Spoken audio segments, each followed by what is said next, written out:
Hi there, happy Monday. I'm Mary Logue. I'm the manager at the Claremont Branch Library, and we are continuing on with our reading of The Wizard of Oz by L. Frank Baum. This is our third Monday, and we will be finishing the book tomorrow. Today we're going to read chapters 19 through 21, and if you recall yesterday, we had Dorothy and the Wizard build a balloon so that they could hopefully get Dorothy back to Kansas. As the wizard is in the basket for the balloon, Dorothy goes into the crowd to get Toto, who's run off, and as she comes back to the balloon, it leaves without her. Dorothy's saddened because she's lost her chance to get back to Kansas. So the Scarecrow asks the soldier with the green whiskers if he knows of a way to get Dorothy back to Kansas. The soldier says he's unsure, but if they were to go to Glinda, the Good Witch of the South, she might be able to help them. So Dorothy and her three friends decide that they will go south tomorrow. And that is where we're picking up the book today, in chapter 19. The next morning, Dorothy kissed the pretty green girl goodbye, and they all shook hands with the soldier with the green whiskers, who had walked with them as far as the gate. When the guardian of the gate saw them again, he wondered greatly that they could leave the beautiful city and get into new trouble. But he at once unlocked their spectacles, which he put back in the green box, and gave them many good wishes to carry with them. "You are now our ruler," he said to the Scarecrow, "so you must come back to us as soon as possible." "I certainly shall, if I am able," the Scarecrow replied, "but I must help Dorothy get home first." As Dorothy bade the good-natured guardian a last farewell, she said, "I have been very kindly treated in your lovely city, and everyone has been good to me. I cannot tell you how grateful I am." "Don't try, my dear," he answered. "We should like to keep you with us, but if it is your wish to return to Kansas, I hope you will find a way." Then he opened the gate of the outer wall, and they walked forth and started upon their journey. The sun shone brightly as our friends turned their faces toward the land of the South. They were all in the best of spirits, and laughed and chatted together. Dorothy was once more filled with the hope of getting home, and the Scarecrow and the Tin Woodman were glad to be of use to her. As for the lion, he sniffed the fresh air with delight and whisked his tail from side to side in pure joy at being in the country again, while Toto ran around them and chased the moths and butterflies, barking merrily all the time. "City life does not agree with me at all," remarked the lion, as they walked along at a brisk pace. "I have lost much flesh since I lived here, and now I am anxious to show the other beasts how courageous I have grown." They now turned and took a last look at the Emerald City. All they could see was a mass of towers and steeples behind the green walls, and high up above everything the spires and dome of the Palace of Oz. "Oz was not such a bad wizard after all," said the Tin Woodman, as he felt his heart rattling around in his breast. "He knew how to give me brains, and very good brains, too," said the Scarecrow. "If Oz had taken a dose of the same courage he gave me," added the lion, "he would have been a brave man." Dorothy said nothing. Oz had not kept the promise he made her, but he had done his best, so she forgave him. As he said, he was a good man, even if he was a bad wizard. The first day's journey was through the green fields and bright flowers that stretched about the Emerald City on every side. They slept that night on the grass, with nothing but the stars over them, and they rested very well indeed. In the morning they traveled on until they came to a thick wood. There was no way of going around it, for it seemed to extend all the way to the right and left, as far as they could see, and besides, they did not dare change the direction of their journey, for fear of getting lost. So they looked for the place where it would be easiest to get into the forest. The Scarecrow, who was in the lead, finally discovered a big tree with such wide-spreading branches that there was room for the party to pass underneath. So he walked forward to the tree, but just as he came under the first branch, they bent down and twined around him and the next minute he was raised from the ground and flung headlong among his fellow travelers. This did not hurt the Scarecrow, but it surprised him, and he looked rather dizzy when Dorothy picked him up. "Here is another space between the trees," called the Lion. "Let me try it first," said the Scarecrow, "for it doesn't hurt me to get thrown about." He walked up to another tree as he spoke, but its branches immediately seized him and tossed him back again. "This is strange," exclaimed Dorothy. "What shall we do? The trees seem to have made up their minds to fight us and stop our journey," remarked the Lion. "I believe I will try it myself," said the Woodman, and, shouldering his axe, he marched up to the first tree that had handled the Scarecrow so roughly. When a big branch bent down to seize him, the Woodman chopped at it so fiercely that he cut it in two. At once the tree began shaking all its branches as if in pain, and the Tin Woodman passed safely under it. "Come on," he shouted to the others. "Be quick!" They all ran forward and passed under the tree without injury, except Toto, who was caught by a small branch and shaken until he howled. But the Woodman promptly chopped off the branch and set the little dog free. The other trees of the forest did nothing to keep them back, so they made up their minds that only the first row of trees could bend down their branches, and that probably these were the policemen of the forest, and given this wonderful power in order to keep strangers out of it. The four travelers walked with ease through the trees until they came to the farther edge of the wood. Then, to their surprise, they found before them a high wall, which seemed to be made of white china. It was smooth, like the surface of a dish, and higher than their heads. "What shall we do now?" asked Dorothy. "I will make a ladder," said the Tin Woodman, "for we certainly must climb over the wall." While the Tin Woodman was making a ladder from the wood which he had found in the forest, Dorothy lay down and slept, for she was tired by the long walk. The Lion also curled himself up to sleep, and Toto lay beside him. The Scarecrow watched the Woodman while he worked, and said to him, "I cannot think why this wall is here, nor what it is made of." "Rest your brains, and do not worry about the wall," replied the Woodman. "When we have climbed over it, we shall know what is on the other side." After a time, the ladder was finished. It looked clumsy, but the Tin Woodman was sure it was strong, and would answer their purpose. The Scarecrow waked Dorothy and the Lion and Toto, and told them that the ladder was ready. The Scarecrow climbed up the ladder first, but he was so awkward that Dorothy had to follow close behind and keep him from falling off. When he got his head over the top of the wall, the Scarecrow said, "Oh my!" "Go on!" exclaimed Dorothy. So the Scarecrow climbed farther up and sat down on the top of the wall, and Dorothy put her head over and cried, "Oh my!" just as the Scarecrow had done. Then Toto came up and immediately began to bark, but Dorothy made him be still. The Lion climbed up the ladder next, and the Tin Woodman came last, but both of them cried, "Oh my!" as soon as they looked over the wall. When they were all sitting in a row on top of the wall, they looked down and saw a strange sight. Before them was a great stretch of country, having a floor as smooth and shining and white as the bottom of a big platter. Scattered around were many houses made entirely of china and painted in the brightest of colors.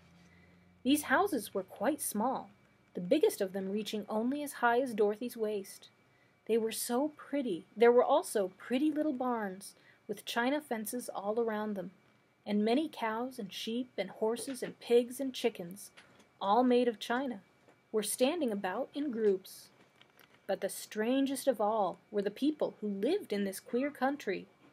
There were milkmaids and shepherdesses with bright-colored bodices and golden spots all over their gowns, and princesses with the most gorgeous frocks of silver and gold and purple, and shepherds dressed in knee breeches with pink and yellow and blue stripes down them, and golden buckles on their shoes, and princes with jeweled crowns upon their heads, wearing ermine robes and satin doublets, and funny clowns in ruffled gowns with round red spots upon their cheeks and tall pointed caps. And strangest of all, these people were all made of china, even to their clothes, and were so small that the tallest of them was no higher than Dorothy's knee. No one did so much as look at the travelers at first, except one little purple china dog with an extra large head, which came to the wall and barked at them in a tiny voice, afterwards running away again. "How shall we get down?" asked Dorothy. They found the ladder so heavy they could not pull it up, so the Scarecrow fell off the wall, and the others jumped down upon him, so that the hard floor would not hurt their feet. Of course, they took pains not to light on his head and get the pins in their feet. When all were safely down, they picked up the Scarecrow, whose body was quite flattened out, and patted his straw into shape again. "We must cross this strange place in order to get to the other side," said Dorothy, "for it would be unwise for us to go any other way except due south." They began walking through the country of the China people, and the first thing they came to was a China milkmaid milking a China cow. As they drew near the cow, suddenly gave a kick and kicked over the stool, the pail, and even the milkmaid herself, all falling on the china ground with a great clatter. Dorothy was shocked to see that the cow had broken her leg off, and the pail was lying in several small pieces, while the poor milkmaid had a nick in her left elbow. "There!" cried the milkmaid angrily. "See what you have done! The cow has broken her leg, and I must take her to the mender's shop and have it glued on again. What do you mean by coming here and frightening my cow?" "I'm very sorry," returned Dorothy. "Please forgive us." But the pretty milkmaid was much too vexed to make any answer. She picked up the leg sulkily and led her cow away, the poor animal limping on 3 legs. As she left them, the milkmaid cast many reproachful glances over her shoulder at the clumsy strangers, holding her nicked elbow close to her side. Dorothy was quite grieved at this mishap. "We must be very careful here," said the kind-hearted woodman, "or we may hurt these pretty little people so they will never get over it." A little farther on, Dorothy met a most beautiful dressed young princess, who stopped short as she saw the strangers and started to run away. Dorothy wanted to see more of the princess, so she ran after her, but the China girl cried out, "Don't chase me! Don't chase me!" She had such a frightened little voice that Dorothy stopped and said, "Why not?" "Because," answered the princess, also stopping, a safe distance away, "if I run, I may fall down and break myself." "But couldn't you be mended?" asked the girl. "Oh yes, but one is never so pretty after being mended, you know," replied the princess. "I suppose not," said Dorothy. "Now there is Mr. Joker, one of our clowns," continued the China lady, "who is always trying to stand upon his head. He has broken himself so often that he is mended in 100 places, and doesn't look pretty at all. Here he comes now, so you can see for yourself." Indeed, a jolly little clown now came walking toward them, and Dorothy could see that in spite of his pretty clothes of red and yellow and green, he was completely covered with cracks, running every which way, and showing plainly that he had been mended in many places. The clown put his hands in his pockets, and after puffing out his cheeks and nodding his head at them saucily, he said, "My lady fair, why do you stare at poor old Mr. Joker? You're quite as stiff and prim as if you'd eaten up a poker." "Be quiet, sir," said the princess. "Can't you see these are strangers and should be treated with respect?" "Well, that's respect, I expect," declared the clown, and immediately stood upon his head. "Don't mind Mr. Joker," said the princess to Dorothy. "He is considerably cracked in his head, and that makes him foolish." "I don't mind him a bit," said Dorothy. "But you are so beautiful," she continued, "that I'm sure I could love you dearly. Won't you let me carry you back to Kansas and stand you on Aunt Em's mantel shelf? I could carry you in my basket." "That would make me very unhappy," answered the China princess. "You see, here in our own country we live contentedly and can talk and move around as we please. But whenever any of us are taken away, our joints at once stiffen, and we can only stand straight and look pretty. Of course, that is all that is expected of us when we are on mantel shelves and cabinets and drawing-room tables. But our lives are much pleasanter here in our own country. I would not make you unhappy for all the world," exclaimed Dorothy, "so I'll just say goodbye." "Goodbye," replied the princess. They walked carefully through the China country, The little animals and all the people scampered out of the way, fearing that the strangers would break them, and after an hour or so the travelers reached the other side of the country, and came to another China wall. It was not as high as the first, however, and by standing upon the lion's back, they all managed to scramble to the top. Then the lion gathered his legs under him and jumped on the wall. But as he jumped, he upset a china church with his tail and smashed it all to pieces. "That was too bad," said Dorothy, "but I really think we were lucky in not doing these little people more harm than breaking a cow's leg and a church. They are all so brittle." "They are indeed," said the Scarecrow, "and I am thankful I am made of straw and cannot be easily damaged. There are worse things in the world than being a scarecrow." After climbing down from the China wall, the travelers found themselves in a disagreeable country, full of bogs and marshes and covered with tall, rank grass. It was difficult to walk far without falling into muddy holes, for the grass was so thick that it hid them from sight. However, by carefully picking their way, they got safely along until they reached solid ground. But here the country seemed wilder than ever, and after a long and tiresome walk through the underbrush, they entered the forest, where the trees were bigger and older than any of them had ever seen. "This forest is perfectly delightful," declared the lion, looking around him with joy. "Never have I seen a more beautiful place." "It seems gloomy," said the Scarecrow. "Not a bit of it," answered the lion. "I should like to live here all my life. And see how soft the dried leaves are under your feet, and how rich and green the moss is that clings to these old trees. Surely no wild beast could wish a pleasanter home." "Perhaps there are wild beasts in the forest now," said Dorothy. "I suppose there are," returned the lion, "but I do not see any of them about." They walked through the forest until it became too dark to go any farther. Dorothy and Toto and the lion lay down to sleep, while the woodman and the Scarecrow kept watch over them as usual. When morning came, they started again. Before they had gone far, they heard a low rumble, as of the growling of many animals.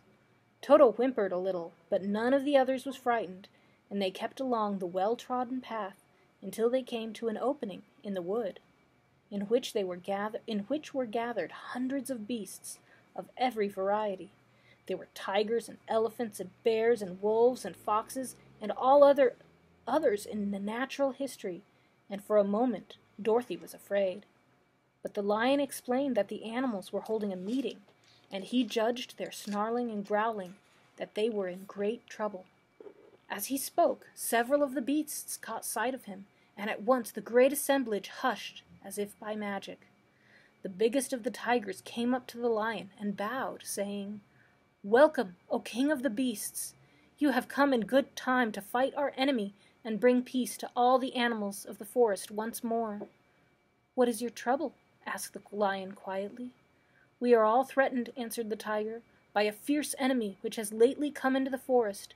It is a most tremendous monster, like a great spider, with a body as big as an elephant, and legs as long as a tree trunk. It has 8 of these long legs, and as the monster crawls through the forest, he seizes an animal, and with a leg draws it to its mouth, where it eats it as a spider eats a fly. Not one of us is safe while this fierce creature is alive, and we have called a meeting to decide how to take care of ourselves, when you came along." The lion thought for a moment. "Are there any other lions in this forest?" he asked. "No, there were some, but the monster has eaten them. And besides, they were none of them nearly so large and brave as you." "If I put an end to your enemy, will you bow down to me and obey me as king of the forest?" inquired the lion. "We will do that gladly," returned the tiger, and all the other beasts roared with a mighty roar. "We will!" "Where is this great spider of yours now?" asked the lion. "Yonder, among the oak trees," said the tiger, pointing with his forefoot. "Take good care of these friends of mine," said the lion, "and I will go at once to fight the monster." He bade his comrades goodbye and marched proudly away to do battle with the enemy. The great spider was lying asleep when the lion found him, and it looked so ugly that its foe turned up his nose in disgust. Its legs were quite long, and its body covered with coarse black hair. It had a great mouth and a row of sharp teeth a foot long, but its head was joined to the pudgy body by a neck as slender as a wasp's waist. This gave the lion a hint of the best way to attack the creature, and as he knew it was easier to fight it asleep than awake, he gave a great spring and landed directly upon the monster's back. Then, with one blow of his heavy paw, all armed with sharp claws, he knocked the spider's head from its body. Jumping down, he watched it until the long legs stopped wiggling, when he knew it was quite dead. The lion went back to the opening where the beasts of the forest were waiting for him, and said proudly, "You need fear your enemy no longer." Then the beasts bowed down to the lion as their king, and he promised to come back and rule over them as soon as Dorothy was safely on her way to Kansas. And that is where we will end our reading for today. So join me tomorrow, Tuesday, and we will finish up our reading of The Wizard of Oz, and I will share with you what we will be starting on Wednesday. Till then, have a good day, and I hope to see you Tuesday. Bye.